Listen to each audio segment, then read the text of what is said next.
السلام علیکم ورحمۃ اللہ وبرکاتہ۔ بسم اللہ الرحمن الرحیم، الحمدللہ والصلاة والسلام علی رسول اللہ وعلی آلہ واصحابہ اجمعین۔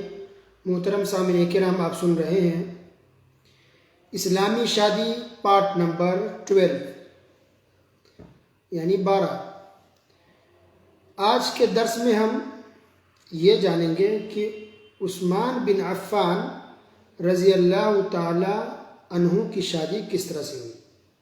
عثمان بن عفان رضی اللہ تعالی عنہ کو آپ سب جانتے ہیں کہ بہت مشہور صحابی ہیں، خلفاء راشدین میں سے ہیں، ان کی فضیلت بہت زیادہ ہے۔ یہ عشرہ مبشرہ بالجنہ میں سے ہیں، یعنی ان کو دنیا میں ہی جنت کی بشارت دے دی گئی تھی، اور اسی طرح بہت ساری فضیلت ہے۔ ان فضیلتوں میں سے ایک بات یہ بھی ہے کہ مدینہ کے اندر ایک کنواں تھا جس کا نام تھا روما، یہودی کا کنواں تھا، اور یہودی مسلمانوں کو پانی پینے نہیں دیتا تھا۔ رسول اللہ صلی اللہ علیہ وسلم نے کہا کہ کون ہے جو اس کنواں کو خریدے گا اور مسلمانوں کے لیے وقف کرے گا؟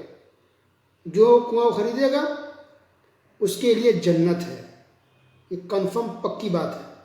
تو عثمان رضی اللہ تعالیٰ عنہ نے کوئی چندہ نہیں کیا، لوگوں سے پیسے اکٹھے نہیں کیے، بلکہ سارا پیسہ اپنی طرف سے اپنی جیب سے نکال کے دیا اور اس کنویں کو خرید لیا۔ اس کے بعد تمام مسلمانوں کے لیے فری کر دیا، فری آف کاسٹ، فری میں مسلمان اس میں سے پانی پی سکتے ہیں۔ آج آسانی ہے نا، نل ہے ہر جگہ، لیکن اس وقت تو کوئی نل نہیں تھا، کوئی پانی کا انتظام نہیں تھا، بہت مشکل سے کسی کو ایک گلاس پانی مل پاتا تھا، تو بہت بڑی اہمیت تھی پانی کی۔ تو یہ بہت بڑی بات ہوگی، اس کے بعد سے مسلمانوں کو بہت آسانی ہوئی۔ تو عثمان رضی اللہ تعالیٰ عنہ نے خرید کر کے وقف کر دیا مسلمانوں کے لیے بیر روما کو، جو مدینے میں ہے، مسجد قبلتین کے پاس ہے، وہ کنواں آج بھی موجود ہے۔ اسی طرح اور بھی بہت سارے کارنامے انجام دیے ہیں۔ جب غزوات ہوتے، جنگیں ہوتی اسلامی، اس میں بہت زیادہ پیسے دیتے، مال دیتے تھے، اور بہت مالدار بھی تھے۔ تو جہاں ان کی بہت زیادہ فضیلت ہے، ان کا شان بہت اونچا ہے، وہیں پر یہ نیک ہونے کے ساتھ ساتھ، دیندار ہونے کے ساتھ ساتھ بہت مالدار بھی تھے، تاجر تھے، بزنس مین تھے، بہت پیسہ تھا ان کے پاس، الحمدللہ۔ تو اتنے بڑے پیسے والے بزنس مین بھی ہیں، کافی پیسہ ان کے پاس ہے، کافی دولت ہے، پلس دیندار بھی کتنے اونچا مقام ہے۔ اب دیکھیے شادی ان کی کتنی نارمل ہوتی ہے۔ رقیہ بنت محمد صلی اللہ علیہ وسلم، نبی کریم صلی اللہ علیہ وسلم کی ایک بیٹی تھی، ان کا نام رقیہ تھا۔ ان کی شادی عثمان بن عفان رضی اللہ تعالیٰ عنہ سے مکے میں ہوئی تھی۔ کوئی شور شرابہ نہیں، کوئی تام جھام نہیں، بالکل سمپل، نارمل اور سادگی کے ساتھ ان کا نکاح ہوا۔ اور یہ لوگ ہسبینڈ وائف جب حبشہ کی طرف یہ ہجرت کر کے مسلمان جا رہے تھے، شروع میں مکی دور میں جب ظلم کر رہے تھے کافر مشرکین، تو مسلمان مدینہ سے پہلے حبشہ گئے تھے، جس کو آج اثیوبیا کہتے ہیں۔ تو جو مسلمان وہاں گئے تھے ان میں سے یہ لوگ بھی تھے، عثمان رضی اللہ تعالیٰ عنہ اور نبی وسلم کی بیٹی رقیہ رضی اللہ عنہ حبشہ گئے۔ اس کو پھر واپس مکہ آئے، اس کو جب مدینہ کی طرف ہجرت ہوئی تو مدینہ بھی دونوں آئے، یہاں تک کہ جنگ بدر کا ٹائم آ گیا، صحابہ کرام جنگ بدر گئے۔ لیکن یہ رقیہ رضی اللہ عنہ بیمار پڑ گئی۔ رسول اللہ صلی اللہ علیہ وسلم نے کہا ٹھیک ہے، تم مت جاؤ، آپ رک جائیے، خدمت کیجیے بیوی کی۔ تو عثمان بن عفان رضی اللہ تعالیٰ عنہ بیوی کی خدمت کے لیے گھر میں رک گئے۔ اس سے یہ بھی پتہ چل رہا ہے کہ بیوی کی خدمت کرنا بھی بہت اہم بات ہے۔ ایسا نہیں کہ صرف بیوی ہی خدمت کرے گی، اگر بیوی بیمار پڑتی ہے تو شوہر کو بھی خدمت کرنی چاہیے۔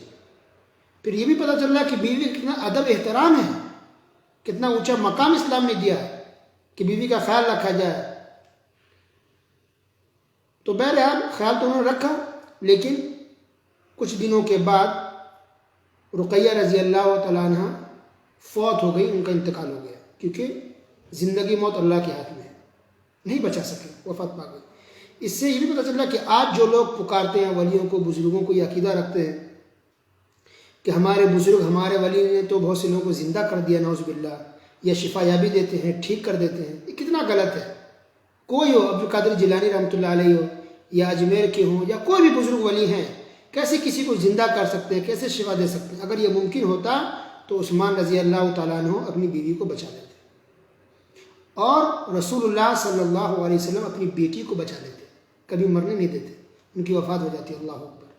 بہرحال کی وفات ہو گئی، عثمان رضی اللہ تعالیٰ عنہ غمگین، اداس، تکلیف تو ہوتی ہے بیوی کے گزر جانے کی، رسول اللہ صلی اللہ علیہ وسلم کو بھی تکلیف ہوئی، وفات پا گئی بیٹی۔ تو کچھ دنوں کے بعد سن 3 ہجری میں، ہجرت کے تیسرے سال، رسول اللہ صلی اللہ علیہ وسلم نے اپنی دوسری بیٹی ام کلثوم سے نکاح کرا دیا، عثمان رضی اللہ تعالیٰ عنہ کا۔ تو آپ نے سنا ہوگا عثمان بن عفان ذوالنورین، ذوالنورین کیوں مطلب؟ ذوالنورین ذو مطلب والا، نور سے نورین ہے، یعنی 2 روشنی والا۔ تو ذوالنورین لقب اس لیے پڑا کیونکہ رسول اللہ صلی اللہ علیہ وسلم کی 2 بیٹی ان کے نکاح میں آئی تھی، ایک کا تو انتقال ہو گیا، انتقال کے بعد دوسری بیٹی سے شادی ہوئی۔ حافظ ابن کثیر نے اپنی کتاب البدایہ والنہایہ میں لکھا ہے کہ جتنے بھی پیغمبر نبی آئے آدم علیہ السلام سے لے کے اب تک، یعنی آخر پیغمبر محمد صلی اللہ علیہ وسلم تک، کسی نبی کے ساتھ ایسا یا کسی شخص کو یہ شرف حاصل نہیں ہوا، یہ خوش نصیبی حاصل نہیں ہوئی کہ انہوں نے کسی نبی کی 2 بیٹی سے شادی کی۔ وہ یہ شرف صرف عثمان رضی اللہ تعالیٰ عنہ کو حاصل ہے کہ ان کے نکاح میں نبی کی 2 بیٹی ہے، ایک کی وفات ہوگی تب دوسری، ورنہ ایک ساتھ تو 2 بیٹی نہیں رہ سکتی کسی کے نکاح میں، ایک کا انتقال ہو گیا تو بعد میں دوسری شادی ہوئی۔ اب ام کلثوم رضی اللہ تعالیٰ شادی ہوتی ہے سن 3 ہجری میں مدینے کے اندر۔ یہ مالدار بھی ہیں، پیسے والے بھی ہیں، عثمان رضی اللہ تعالیٰ عنہ بہت نیک بھی ہے، دیندار بھی ہیں۔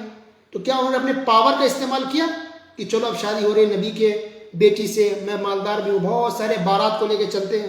کتنے بارات لے کر کے گئے، کتنی گاڑی، کتنے بس یا سوار ہو کر کے جانوروں پر گئے تھے، گاڑی تو نہیں تھی، ایک بھی باراتی نہیں، کوئی باراتی نہیں۔ جہیز کتنا لیا کہ میں پیسے والا ہوں، مالدار ہوں۔ آج لوگ کہتے ہیں نا کہ لڑکا تو اچھا خاصا پیسہ کما رہا ہے، پڑھا لکھا ہے، سیٹل ہے، آپ کی بچی خوش رہے گی، تو اس نام پہ ڈیمانڈ کرتے کہ جہیز زیادہ دو، آپ لڑکا زیادہ اچھا مل رہا ہے۔ استغفر اللہ، انا للہ و انا الیہ راجعون۔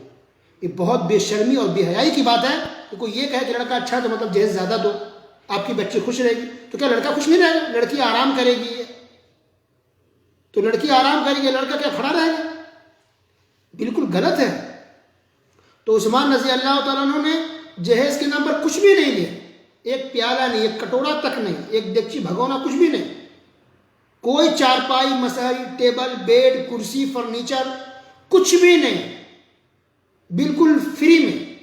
اور فری بھی نہیں بلکہ کہنے میں عجیب لگتا ہے فری میں، کیونکہ کوئی چیز بیچی نہیں آ رہی نا کہ کوئی انسان فری بھی کہے، استغفر اللہ، لیکن آپ لوگ کو سمجھانے کے لیے کہا جا رہا ہے۔ اور جو ماحول اتنا برا بن گیا جہیز میں، اس لیے کہا جا رہا ہے۔ ورنہ ایک باپ اپنی بیٹی کی پرورش کر دے، پڑھا لکھا، تربیت کیا، بچی بڑی ہو گئی اور نکاح میں دے دے، اور بچی چلی جائے اپنے شوہر کے گھر، یہی بہت بڑی بات ہوتی ہے کہ باپ کو کیا ملا؟ پرورش باپ نے کی، پڑھا لکھایا باپ نے، بچی بڑھ گئی باپ کے گھر، اور جب بڑی ہو کر کے اب کام کی لاگ آئی تو چلی جاتی اپنے شوہر کے گھر، تو باپ کو کچھ بھی نہیں ملا دنیا میں سب سے دیکھا جائے تو ایک انسان اپنی بیٹی کو دے دے تربیت کر کے، یہ بہت بڑی بات ہو گئی۔ اب وہ بیچارہ کیا دے گا، اور اس کے اوپر پیسے کیوں دے گا، جہیز کیوں دے گا، کس نام پر دے گا؟ بہت شرم کی بات ہے۔ تو عثمان رضی اللہ تعالیٰ عنہ نے کچھ بھی نہیں لیا، اور لینے کا حق بھی نہیں تھا، اب کسی کو بھی نہیں ہے۔ تو بالکل نارمل طریقے سے بس لڑکا لڑکی راضی ہے، گواہ ہے، ولی ہے، شادی کر دی گئی، ولیمہ ہو گیا، بس ختم۔ تو یہاں بھی کوئی رسم و رواج نہیں ہوا، کوئی مہندی کی رسم نہیں، کوئی ہلدی کی رسم نہیں، کوئی منگنی کی رسم نہیں، کوئی بارات جہیز نہیں، بس نکاح ہوا، رخصتی ہو گئی۔ تو اتنے مشہور، اتنے بڑے آدمی، اتنی بڑی شخصیت، ان کی شادی ہوتی ہے بالکل نارمل طریقے سے۔ تو یہی اسلام ہے۔ تو میں صرف یہی بتانا چاہ رہا ہوں کہ دیکھیے، صحابی کو یا کوئی بھی ہو، مالدار ہو تھے یا غریب تھے یا مڈل کلاس کے تھے، کچھ بھی تھے، سبوں نے شادی سنت طریقے پر کی ہے، سمپل کی ہے، نارمل کیا ہے، صدی کے ساتھ۔ بس لڑکا لڑکی راضی ہے، ولی راضی ہے، گواہ ہے، مہر ہے، شادی ہو گئی، بعد میں ولیمہ کر دی، بس اس میں اتنا ہی ہے، اس کے اوپر کچھ بھی نہیں ہے۔ باقی باتیں انشاءاللہ اگلے درسوں میں سنیں گے۔ آج کے لیے اتنا ہی۔ وصلی اللہ علی نبینا محمد وعلی آلہ وصحبہ اجمعین، والسلام علیکم ورحمۃ اللہ وبرکاتہ۔